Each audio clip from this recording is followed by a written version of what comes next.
Welcome to this first edition of Community Conversations, a new podcast series from Crime Stoppers. I'm Richard Myron. In this programme and others in this series, we're hearing about and discussing the issue of knife crime. We've come to Swansea for this first edition of the podcast to understand the situation in South Wales. What's fueling the rise in knife crime here? What effect is it having upon the community? And what can be done to combat it?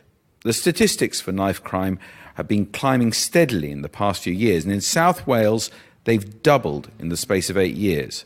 The rate of increase has fortunately slowed, but of course that's no comfort in considering those affected by knives. One of the factors that's been cited as a cause is county lines. That is, gangs operating across county boundaries to sell drugs. I've been out in Swansea seeing how the presence of county lines has affected and had an impact upon this city. Train now approaching platform 4 is attended by Transport for Wales service. I've just arrived in Swansea in South Wales. It's a cold day here. I've come to the station to meet Detective Inspector Paul Stanley of the British Transport Police, who is going to tell me about what the situation here is with county lines. Now, Paul, thanks for meeting me. First of all, how do you see the direct link between county lines and knife crime? People involved in county lines carry knives. They do so for a number of reasons. Firstly, for their own protection. Secondly, to protect what they're carrying. And thirdly, to threaten or take over territory when they arrive. And what specifically are you detecting in the British Transport Police in terms of the presence of these knives? On the railways, we have seen an increase in knife crime, but a lot of that's actually been driven by our efforts to detect it.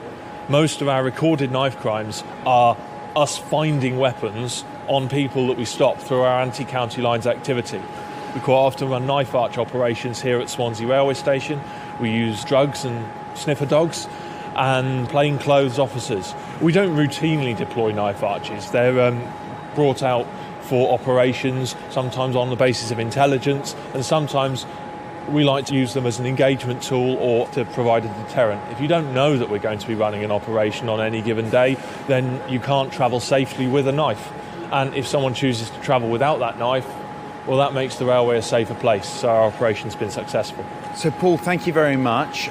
I'm now going to head out of the station and meet someone who is going to show me the area around here and some of the problems that have happened as a consequence of the county lines that you've been talking about. Ella, just introduce yourself if you would. Yes, I'm Ella Rabbiotti and I am the National Manager for Crime Stoppers for Wales. OK, Ella, we've just been hearing inside from the British Transport Police about the growing presence of county lines. You, from the perspective of Crime Stoppers, have also noted this, haven't you? Yes, it's not new. It's something that's been coming over the last few years or so. There's quite a big drugs market, a big demand for drugs, really, in the city and surrounding areas of Swansea.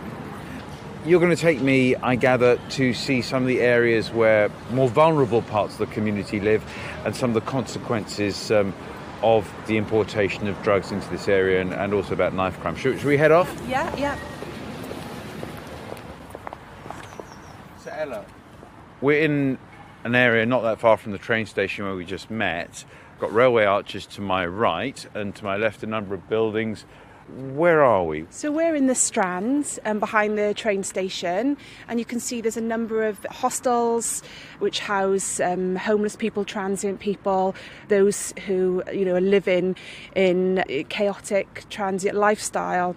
We do, sadly, in Swansea have a high homeless population, and I think that is related to the drugs market as well.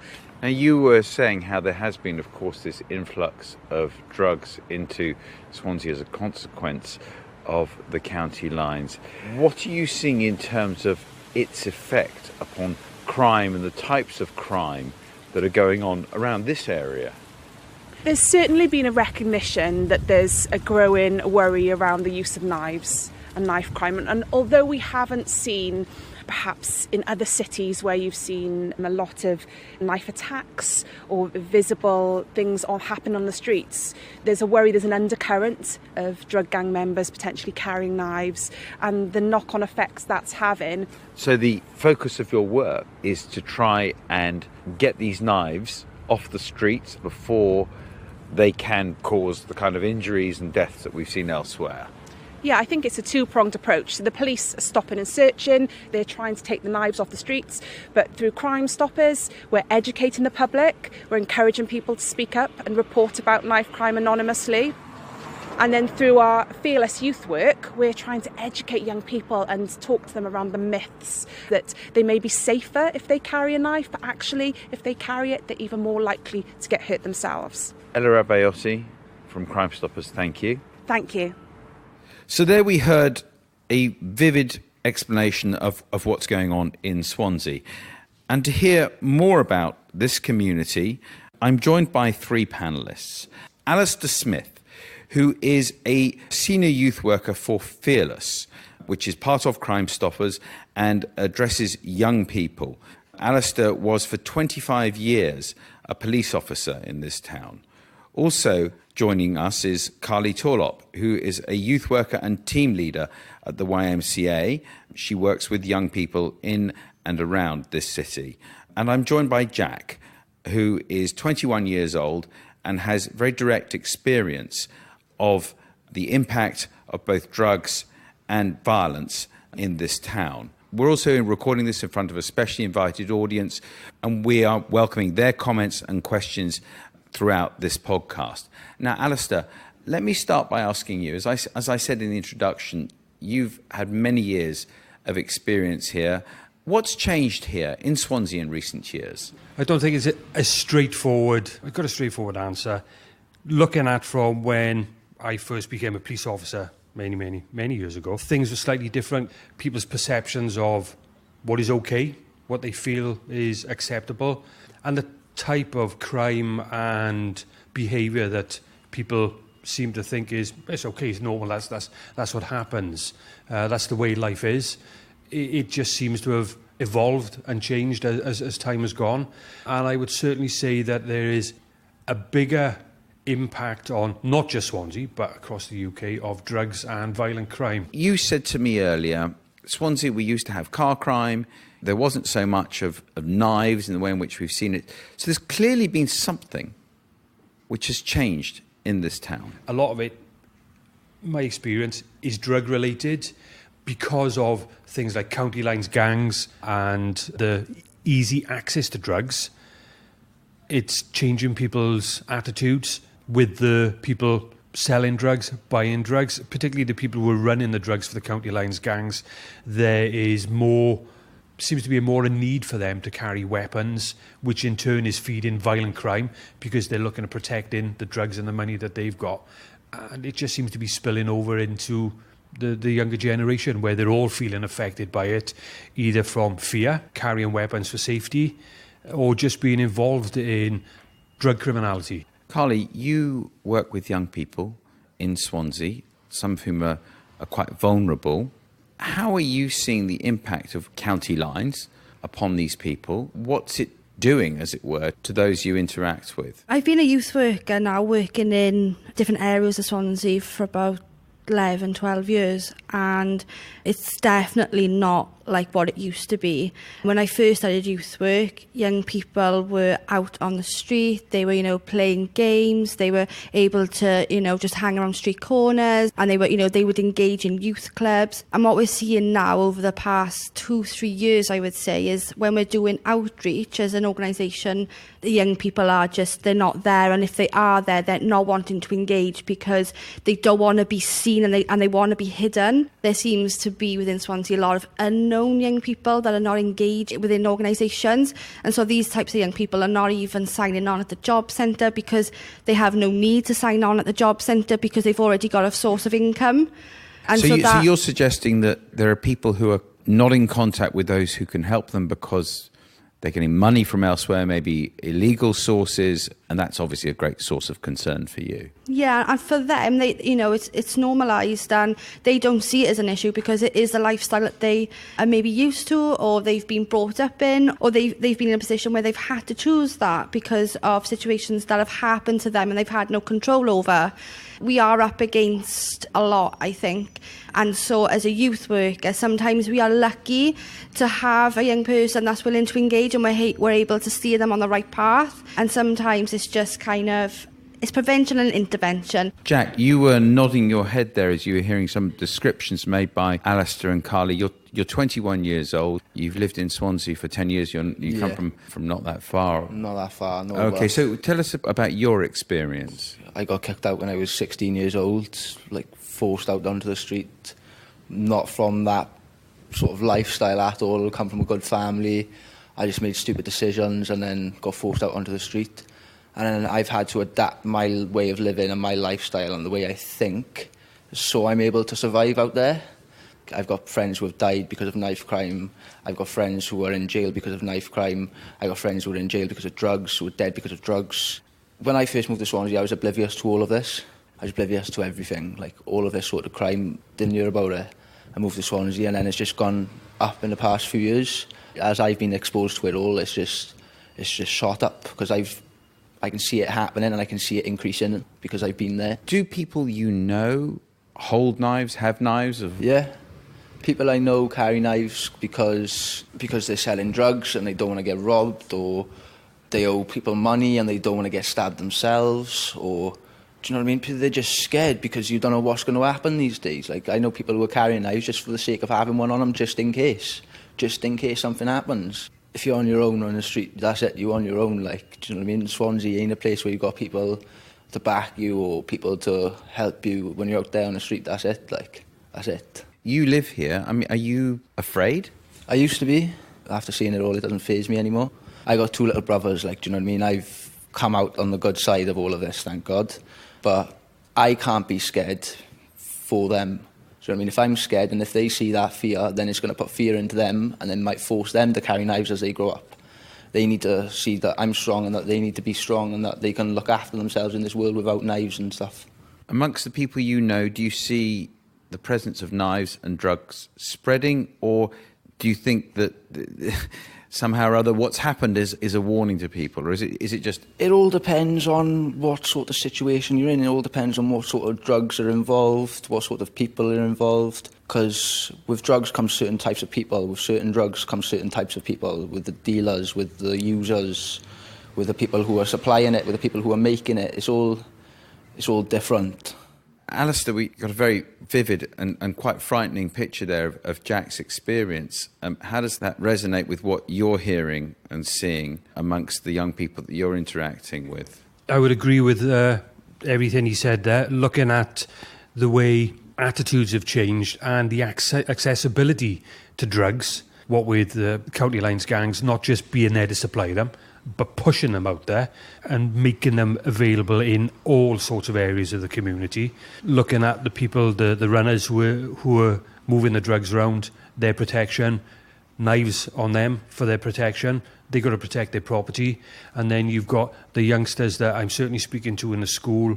There is a change in attitude with relation to possession of weapons. There is a certain percentage that certainly say that, well, they don't see anything wrong with it, because you need to protect yourself. Looking at some of the statistics and the figures for sort of Wales in general, possession of weapons has risen. I think nationally it's gone up by about 24%.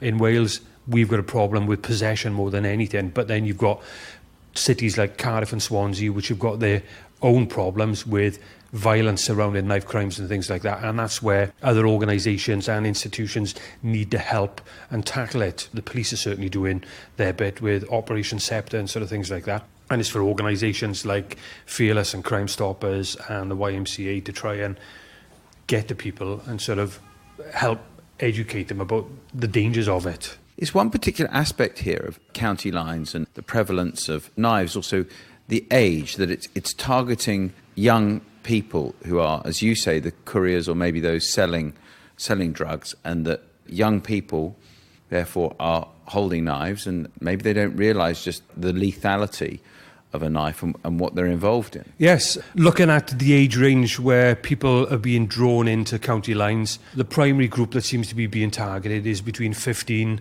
and 17. They are the ones that are getting involved with running the drugs about, moving it here and there, because for the organised crime gangs, they see these people as part of their commodity. People can generate up to £5,000 a week selling drugs for them, but they don't care about them because these people are expendable. They're just people who are moving the drugs. And as a person that is selling the drugs or looking after them, they need to protect them, because if they lose them, they become victims of violence themselves. Carly, I know that you're passionate about trying to educate, trying to draw people away from some of the temptations and the dangers that are out there. When you hear about the lure of this, the lure of the money and, inverted commas, some of the glamour that kids think goes with that, how difficult is it for you to do your job when faced with that? Extremely difficult. We spoke earlier a little bit about young people are a target when they have certain vulnerabilities, and there's a lot that makes a young person vulnerable, or a person in general vulnerable. And I think one of those things that can make you vulnerable is if you come from a family who's experiencing poverty. And if you've got a mum who can't put food on the table, or a guardian who can't put food on the table, and you've got a son or a daughter who's coming home at 14 and they're putting food on the table, and you've got a 2-year-old son to also feed, is that mum going to question it? And so then when you've got a youth worker in the background going, let's try and put you onto a course, or let's sit down and kind of talk about your experiences, and they don't want to know. They're just worried about feeding their family, and, that kind of responsibility at the age of 14 is a lot. And the last thing they want to do is think about having a conversation with their youth worker. And so you are up against it almost immediately. Jack, when you were involved in drugs, the messages that you were getting from people like Carly, were you willing to listen? I mean, at what point did kind of you turn around and say, I think I need to listen? It got to a point where my addiction was making me physically ill, and I was in hospital because of my addiction. And that's where I realised, I needed to sort it out, because I got little brothers, do you know what I mean? I got a little sister that all look up to me. So I need to sort it out before I end up dead, like some of my friends, do you know what I mean? So at first, I didn't want to know. At first, I was coming down here just so I would have a meal a day. Coming down here to the YMCA? Yeah, just to have a meal a day, because I was spending all my money on drugs, and it got out of control. It spiralled. But then after I started coming down here, then I started seeing they were trying to help me and that.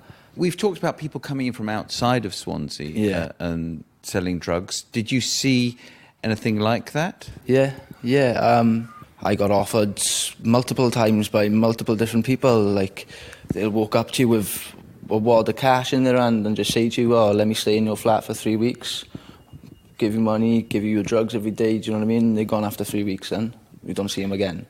When you're addicted to drugs, and when you're living in poverty and somebody's coming up to you with wads of cash or the drugs that you're addicted to and saying, look, all you have to do is let me sit in your flat, it's a game changer for an addict. Now we have questions from our audience. First of all, if you could just introduce yourself. Thank you. My name's Anne-Marie Rogan. I'm the Chief Executive of YMCA Swansea, and I've been moved by what I've heard here this afternoon. And this is what we do every day. I'm supposed to be able to absorb this and think about it in terms of how can we find a solution for this. And I think that's what I really want to ask the panel. How can third sector organisations and the community come together to find a solution for this? What can we do to help? Anne-Marie, a very direct question. It's a huge problem and there are limited resources. Let me start, Alistair. I think looking at what is already in place, I certainly know that the government there are loads of strategies that they're looking at for dealing with various different aspects of violent crime, drugs, youth violence, and sort of things like that. But I think a lot of the time, some of the things that need to be done should be done on more of a local level, whereas things can happen nationally. Maybe the impact for London, the metropolitan area, it might be effective up there. But when you come down to somewhere like South Wales and down to Swansea, where you've got the demographics totally different and the type of behaviour that we're seeing. So what are the particularities? What's particular then about how you would deal with the problem of drugs and knife crime here in Swansea? Oh, I wish I had the answer to that question, I can tell you. It is a difficult subject to deal with. We can all go out, we can talk about it, we can try and educate people to try and make them see the dangers of becoming involved in it, give them warning signs about the indicators of what is happening around them, the issues that people will face if they get involved with it, and how it affects the community, because people just see drug addicts as drug addicts. It's nothing to do with them. People are carrying knives, especially the kids carrying knives, but they don't realise the fallout from all that, how the community is affected by, say, a person's house being taken over for dealing drugs for a short period of time. Like we were hearing about, like we were hearing from Jack. The impact it has on that individual, and the impact it has on the area itself, where you will get an increase of antisocial behaviour, you will get an increase of a different type of person coming into the area, you will get an increase of drugs littering the area. It'll then start to become a place where, I don't fancy going down there. I'll cross the road, I'll go a different way. And that has an impact on the way the community feels about it, and it just spreads out to the whole community. It's from a simple thing as somebody starting to sell drugs from a particular location. So you can see the negative effects quite quickly. Now, Carly, let me turn that question that we got from Anne-Marie to you. It comes down to this, in my opinion, that a charity is not going to tackle it by itself. The police are not going to tackle this problem by themselves. The private sector are not going to tackle this by themselves, and we can all try, but we may as well not unless we're working together. You know, we need to put our expertise into kind of tackling this problem together. But then you've got the government going, maybe looking at where this needs to be solved on a higher platform, because unless we've got support of, you know, Parliament and government, then, you know, it comes down to funding for charities, you know. But then when you look at what is the priority in government at the moment, you've got employability, so it's about putting young people into jobs. Well then, shouldn't this be number one priority, because those young people are not wanting to get into jobs because there's things first that they need to tackle? And so I think what they need to be doing is looking at youth work as prevention rather than intervention, and I think that's what it boils down to for me, is that youth work is now being used to put young people into employability, but then in the background you've got all these young people that are so far away from thinking about going to work, and there's no one that's tackling those types of issues. And so the importance for me is that youth work has become something that it isn't.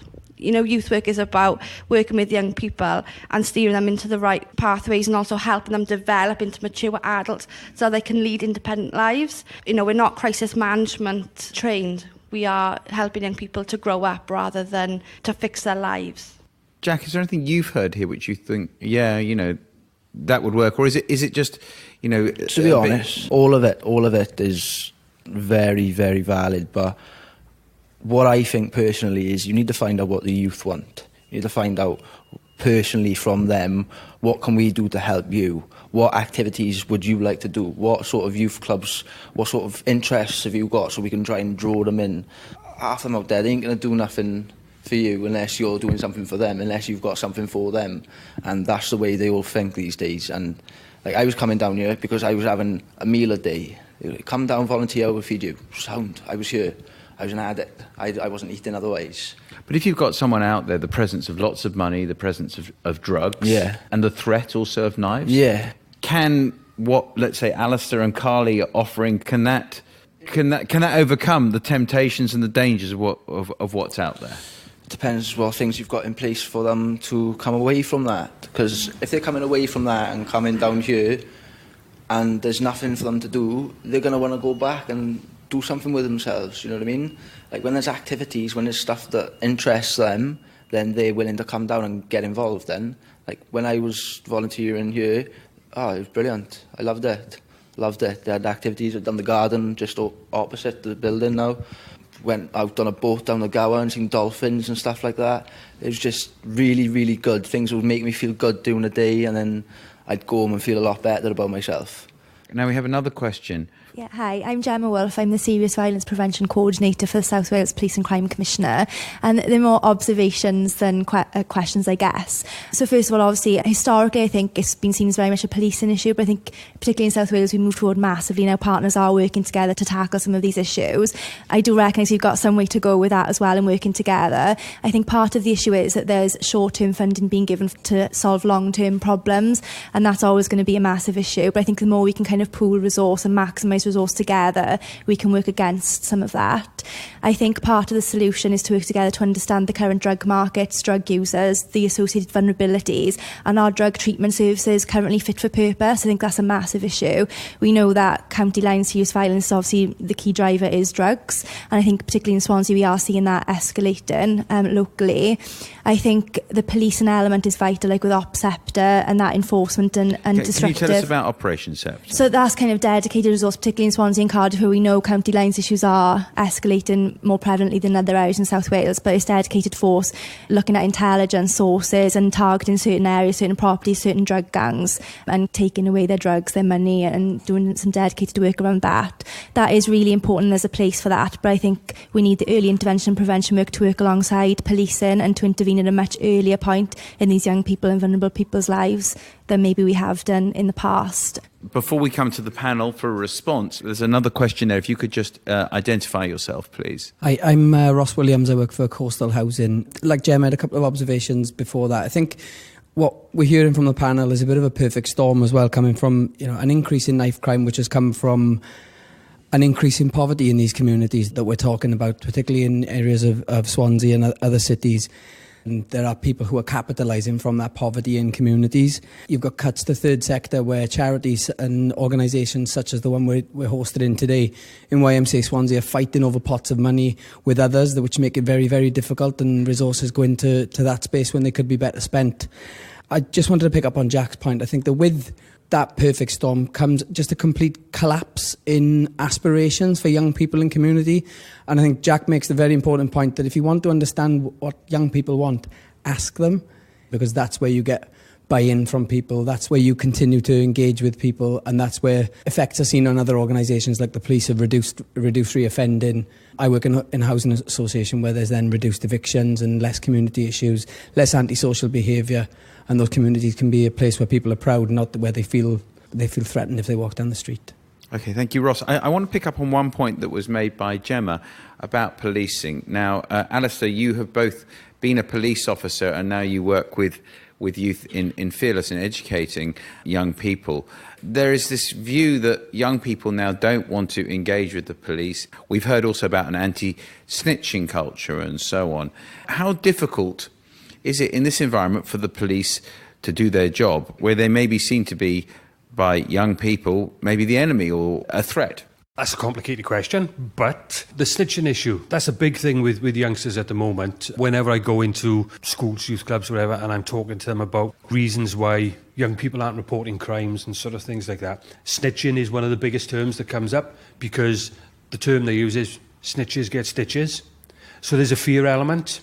It's all about, for them, not being a grass, because you don't grass on your mates, and not reporting on somebody that's done something wrong for fear of retribution, because they may be reporting on a total stranger, or it could be somebody quite close to home. So there's lots of issues around the fear of reporting crimes. Again, when you look at issues with the police, there has always been a little bit of animosity from the younger generation to the establishment, if you like. Media, again, have an impact on that as well, how people react to the police, especially younger people, because the media will always report things about the misdemeanours the police officers may have taken. The person has been excessive in their violence, or maybe used a taser to take somebody down who appears to be possibly a vulnerable person, or they've used excessive force, because perception that's put across is that they're always being excessive. And I'll always say, you never hear about the good stuff, about the officer that's talked somebody down off a roof, or the officer that's pulled a 6-month-old child out of a burning car and things like that. So there's a perception that, in my own experience and personal, is that sometimes the media are to blame towards that ill feeling towards the police. Jack, what was your experience of the police and your perception of the police when you were going through the experiences that you described earlier? My auntie, she was a police officer, and my great-uncle was a police officer. So I've got police force background in my family, and they've always been good to me. At the end of the day, if you're doing wrong, they're going to point you out on that. If you're doing illegal stuff, they're going to point you out on that. There's nothing you can do about it. If they're trying to help you and steer you in the right direction, don't chuck it back in their face. Don't disrespect them. Don't speak to them like a piece of chewing gum on the floor. Like if they're telling you off, it's because they want the best for you. If they're arresting you, it's because they don't want you going out and doing something else that could get you killed or put in jail. It's because they want you in a cell for 24 hours for you to have a little think, sort your head out and crack on then. And the police with me, they've always been sound, and I've been sound with them. Okay, yes, we have a question over there. Hello, my name's Karen Ogborn, I'm from Crime Stoppers. There's a lot of passion for this issue in the room. People are really determined to make a difference, and that's amazing to hear and to kind of feel a part of. And I was just wondering how we get that determination and drive to do something out into the wider community. You need to do what drug dealers do. You need to sell it. You need to sell it. You want to make it wantable. Do you know what I mean? Like if there's services you're chucking out there on a flyer and that, not everybody's going to see that flyer. Do you know what I mean? You want to sell it. You want to make them want it. And then once they want it, and once they try it once, they're going to want it again. It's exactly like what's happening out on the streets. If they feel like they're getting help, they're going to want to keep getting the help.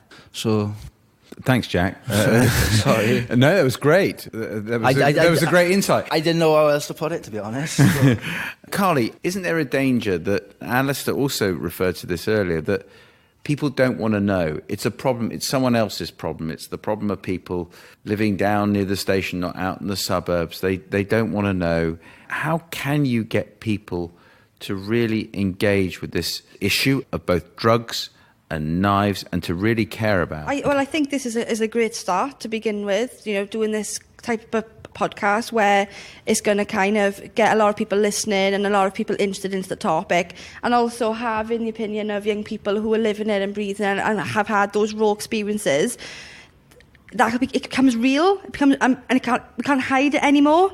And I think people hide away from it because they don't necessarily see it, or they're not involved in it, or they don't experience it, and it becomes then like a non-issue. So I think just working with organisations such as Crime Stoppers, who are obviously, an organisation set up to be tackling stuff like this, and Fearless, the project, then just kind of being out there, being in schools like Alistair is, being in schools, being in youth groups, being out there, just being in organisations and just kind of spreading the word and saying, look, everyone listen, it is an issue and what are we going to do about it? And I think just having community conversations like we are today. We have a question at the back there. Hi, my name's Gavin Earley. I'm the Director of Inspire Training. So we deliver alternative programmes for 16 to 19-year-olds. We re-engage the disengaged, so possibly those who didn't go to school or didn't like school. So picking up on Jack's point, what we try and do is offer school leavers something that's a bit different to what the colleges offer. It's a bit more personal, it's a bit more individual to the learner.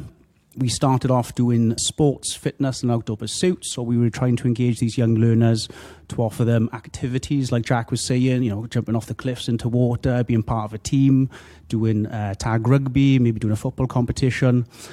And in the last 18 months, we've had great success. We've gone from 30 learners up to nearly 160. And then we're working with different organisations throughout Swansea to offer different activities. Jack, I think you're quite inspirational the way you've been talking today, and I'm sure everybody would agree with me in that respect. I've written your name down because what I would like is for you to come in and speak with some of my young people who I suspect may be slipping into this category of being vulnerable, being approached by county lines. I'll come and give the head a wobble. That's fantastic, because it's got to be recognised by government that it's you as the young people we need on board with us. Yeah. And not as oldies dictating our opinion. Gavin, what more do you need to do what you're doing to reach out to as many young people as possible? It's like what Carly said as well. Government funded is steered towards outcomes, unfortunately, and I think we can all agree towards that. But it's got to be a softer approach or a different pot of money where we can utilise, where it's not about hard outcomes, it's about the softer outcomes. So wouldn't it be great to have a pot of funding to work with young people like Jack, where we can employ them or pay them for their time to come around to different youth centres or organisations like ourselves to give talks about his experiences, his pitfalls, and what he wants next, and what we could have done for when he was 16 to prevent him going down this lifestyle. And unfortunately, it wasn't until, as he said, he was at the depth of his addiction in hospital, and then it was. But can't we do something to prevent that now? And Swansea is changing, unfortunately. There's areas of Swansea I feel uncomfortable walking through. Even walking through the city centre, we've all seen it, it's declined. I've got young children, 3 and 1. I won't bring my children into Swansea in the pushchairs because I don't know what I'm going to confront. It's unfortunate because I'm proud of Swansea, but unfortunately I do feel we need to do something before it gets too late. Okay, thank you. We're running out of time, but I want to get a quick last few words from our panellists. Alistair, what hope do you have that the situation in Swansea will improve, or what are your fears that it could worsen? Hope that it will improve, yes, definitely. Usually before it gets better, it gets worse. I'm just hoping that all the organisations that are out there are getting enough funding and that they can do what they need to do to get into the schools, the youth clubs, wherever there are people that need help, and just maybe lift their expectations a bit, educate them of the dangers that are out there and help prevent them getting caught up in the first place. Thank you. Carly? In regards to the work that I think YMCA Swansea are going to be doing is, we're going to be doing what we've always been doing, is working with young people from 11 plus and kind of carrying on doing that preventative work and making sure that young people don't fall through the gaps and they don't get missed, and that we catch them before they get homeless or before they become too vulnerable. We're also kind of still working with young people who need intervention and need that support and come to us when they've got a crisis, because there's always going to be those young people and we're never going to be able to fill all the gaps. But I think it's just about doing what we can. We had some training from Crime Stoppers going back 2-3 weeks ago, and it was only half a day, but it had a massive impact. And just that half a day training kind of underpinned a lot of the experiences that I had that I didn't know that I'd had with young people. And so just having that training, going around different youth provision and going around, other police officers, or just getting out there and getting in people's faces and getting them knowing what the signs are. So, for me, that was critical. It is vital that as professionals working with young people, we should be able to pick up on the vital signs that a young person is perhaps involved with knife crime, street violence, or county lines and drugs. Okay, Carly, thank you. Jack, your hopes and your fears? My hopes is that it doesn't get any worse. It's gonna, but yeah, I hope it doesn't. I just hope that I can do right now by myself for my little brothers and for my family, just to help them, just so they can see that I am trying to sort my head out and that I am being a better person. My hopes is that I set an example for other people to follow, for my little brother's friends to follow. I want to catch them while they're young, so they're not getting to my age and they've been through the same stuff I have. Thank you to all our panel. Thank you also to our invited audience and their comments and their participation. It's been a very, very illuminating discussion. This podcast has been made for Crime Stoppers by Earshot Strategies. I'm Richard Myron and the producer is Anouk Mier. Crime Stoppers is an independent charity that gives people the power to speak up to stop crime 100% anonymously. If you have information on a crime, you can contact Crime Stoppers by phone and online 24/7, 365 days a year. Just call 0800 555 111 or visit crimestoppers